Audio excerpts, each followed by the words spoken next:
já assim, eu sou café pequeno, eu não tenho mais nada para falar, Deus já falou, né? E é interessante, pegando o que você falou, é que assim, se é uma situação de delírio, não adianta se contrapor a delírio. Delírio tu viaja junto, entendeu? Então assim, você vai conversar, mas como é que foi que Deus falou? E como é que não sei, assim, você vai junto, porque senão daqui a pouco você vira inimigo, você está sendo usado pelo diabo, né? Você tá dando lugar ao Satanás e atrapalhando, né, a comunhão espiritual da pessoa. E aí, a gente, digamos, nessa situação, às vezes você pegou uma questão bastante legal, que é o aspecto da patologia. Às vezes a pessoa está tendo um problema hormonal.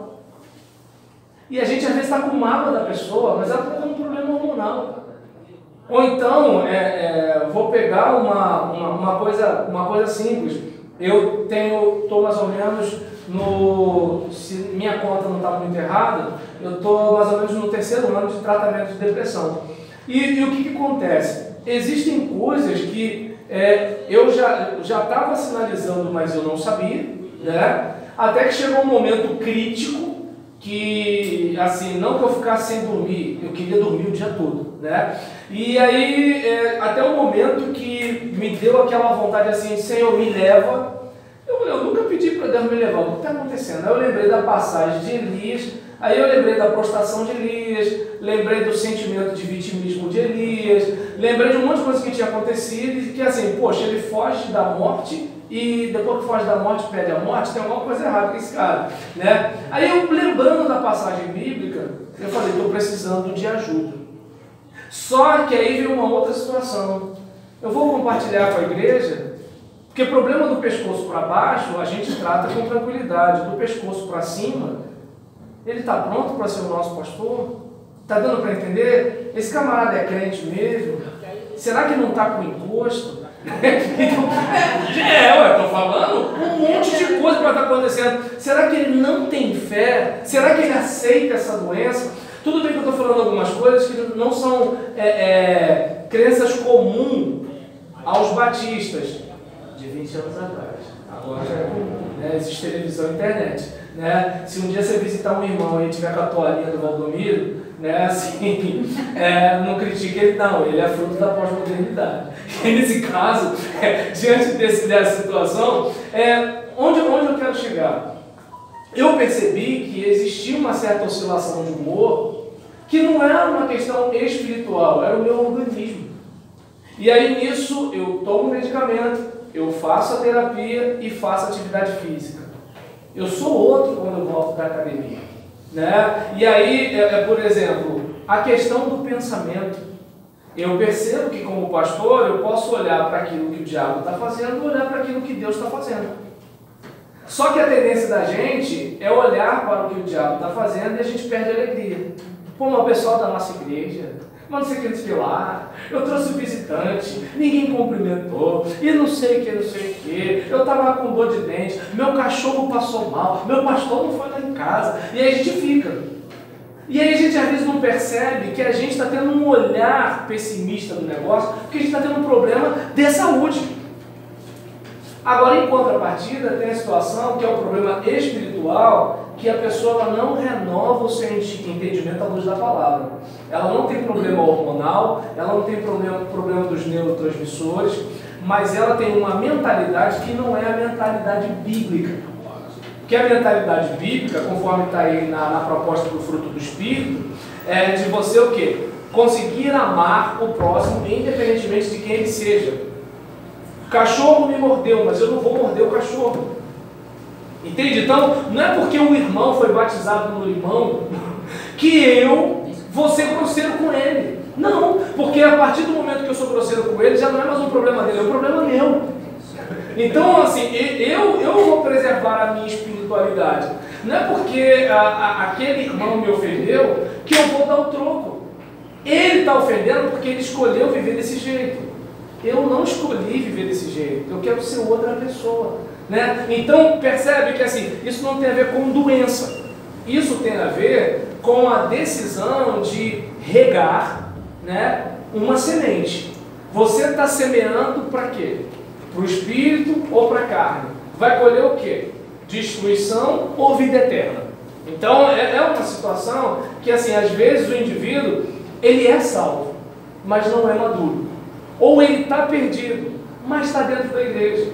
E como a gente tem a doutrina da segurança da salvação, então eu acho que pior do que o cara que não tem certeza da salvação é o perdido que tem certeza.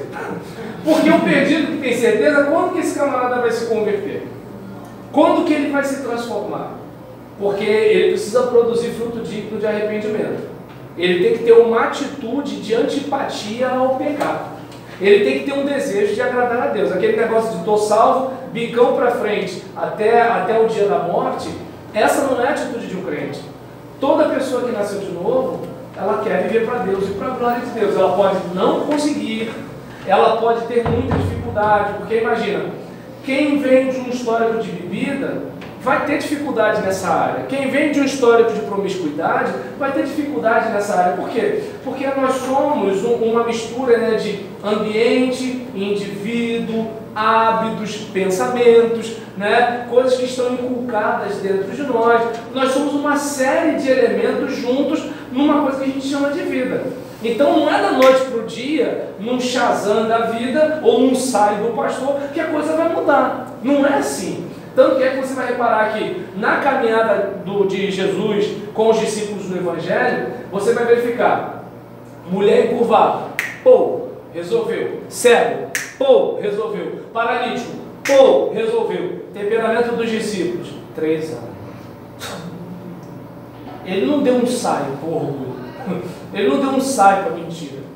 Ele não deu um sai para competitividade. Isso foi na caminhada. Então, a gente às vezes demorou para alguns depois ainda. Diz Paulo que resistiu Pedro face a face. Entendeu? Então, e Pedro já era coluna da igreja. E aí nessa situação. Semana ali sobre ele. Ou seja, esses somos nós. Paulo quase comeu ali. E, gente, olha, não sei para você, para mim é tão libertador saber que eu sou isso. Por quê? Primeiro, eu não preciso esconder da minha igreja. Segundo, se falar, ninguém descobriu nada, porque eu já contava. Entendeu? Então, e se. Pô, esse sou eu, né? Eu lembro que eu estava numa reunião que eu não tinha dado uma satisfação no negócio pro pessoal, e a pessoa, não, mas o pastor tinha que ter contado e tal, não sei o que, aquela coisa todinha, né, que a gente tem. E aí eu falei, gente, meu filho estava passando mal, ele estava vomitando de manhã, de tarde, de noite, durante 2 dias, o pescoço dele estava mole. Então a minha preocupação era se o meu filho, meu único filho, depois de 20 anos de casado, se ele ia morrer. Eu não estava pensando em burocracia eclesiástica. Né? E até que chegou um momento, né, que uma irmã ficou sentida, né, com essa minha atitude, porque assim, na ideia dela, eu teria que ter aquela atitude, sabe, aguerrida, de fé e tal. Só que na minha concepção de fé, eu já tive aquela fé de que se eu creio nada vai dar errado. A fé que eu tenho hoje é que mesmo dando tudo errado, Deus é comigo. Então, assim, são fases da vida, né? Eu já tive aquela fé que assim, não, isso não pode acontecer, agora eu sou de Jesus. Hoje eu tenho uma fé que é o seguinte, olha, pode acontecer, mas Deus vai estar comigo, né? Então, aí o que acontece? Eu falei, poxa, minha irmã, desculpa de eu ter te desapontado, mas esse sou eu. Eu sou pastor, sou crente, mas eu estava pensando na possibilidade de perder meu filho, sim. E eu estava preocupado com ele, e eu não estava com cabeça em nenhuma outra coisa. Aí talvez, por exemplo, alguém possa achar uma situação dessa estranha, mas para mim é muito libertador. Por quê? Porque como eu não preciso mostrar para vocês que eu sou o que não sou, a hora que você descobrir que eu não sou o que você pensava que eu era, eu vou dizer como Tim Maia, eu não te prometi nada. Entendeu? Eu nunca disse que era. Eu nunca arrotei uma santidade que eu não tinha. Eu nunca fiz uma propaganda de uma espiritualidade que eu não tinha. Eu sigo um Jesus que chorou lágrima de sangue. Eu sigo um Jesus que chamou 3 discípulos, os fechamentos dele que tudo dormido, né? Jesus chamou os obreiros dele, né, para estar com ele na hora do sufoco, mas os obreiros deixaram ele na mão. Aí Jesus estava precisando de um apoio emocional, Jesus estava precisando de amizade, Jesus chorou lágrima de sangue. Quando Jesus viu os cambistas fazendo aquele negócio, Jesus rodou a baiana, quebrou um monte de coisa, pagou sugestão para todo mundo. E eu vou, assim, o Deus que eu conheço assumiu a humanidade. Eu que sou humano, eu vou buscar uma divindade que eu não tenho. Então eu vejo que qual o problema que a gente esbarra na igreja? A gente tem muita máscara porque a gente tem muito pouca misericórdia. A gente precisa inverter essa proporção aí. Tem que aumentar a misericórdia e diminuir a máscara. De modo que, por exemplo, a pessoa ela olhe para outra e diga o seguinte: olha, eu tenho dificuldade com isso, né? Não peça para eu fazer isso aqui, eu vou melhorar e tudo tal. E em vez de eu dizer assim, mas você tem que fazer, porque é para Deus e tudo tal. Irmão, você tem medo disso? Você tem dificuldade com isso? Vamos orar. Porque eu não tenho essa dificuldade, mas eu tenho outra. Vou pegar uma coisa simples no meu ministério. Até meu filho nascer, apresentar bebê era uma dificuldade, gente. Eu tinha medo de pegar a criança. Agora não, agora parece até coisa do Rei Leão. Eu faço assim, entendeu? Agora é tranquilo, mas antes eu tinha um medo. Então as pessoas, elas têm áreas na sua vida para serem trabalhadas. E é o que a gente fala aqui nessa revista. Daí a proposta que eu tenho aqui é de algo que seja prático. E aí, a gente, minha irmã, volta lá no início, porque a ordem estava invertida, lá onde está o roxinho ali. Isso, vai, volta. Isso aí. E aí a questão é de aproveitar para fazer as perguntas, né, do pensar em agir. Então, o que eu sugiro? Que você leia as lições, fale dos 3 pontos de um modo resumido e use-o para pensar em agir. Fez isso, né? Se você tem seus alunos, digamos, suponhamos que o pessoal não queira grupo de WhatsApp, faz uma lista de transmissão. Já fez a leitura diária hoje, gente boa? Mandou, pronto, acabou. Tem um que vai responder, o outro não vai responder, o outro vai falar, contar os problemas. Cada um vai dizer de um jeito, né? Cada um de acordo com a sua peculiaridade. Mas você já provocou o camarada dele segunda-feira. E é o seguinte, você fez isso uma vez por dia, mandou, foi. Né? E aí, se você pegou os slides, que nem eu fiz, você pega no PowerPoint, salva em JPEG, manda pelo WhatsApp, você mandou, é visual, isso mexe com o nosso tempo. O nosso povo é muito visual, vê as coisas e tudo e tal, pronto, está resolvido. E aí a gente pega esse caminho de que vamos conversar sobre a lição. E aí o indivíduo lê a lição em casa. E aí tem o texto, né, que o pastor mandou, que eu mostrei ali para vocês, que aí você pode pegar em casa, dar uma lida, pesquisar alguma coisa a partir do texto dele. Ele é até daqui de Niterói. E aí nisso você poder dar uma caminhada.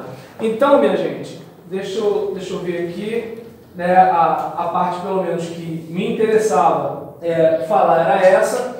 Quanto à questão do resumo, né, deixa eu só para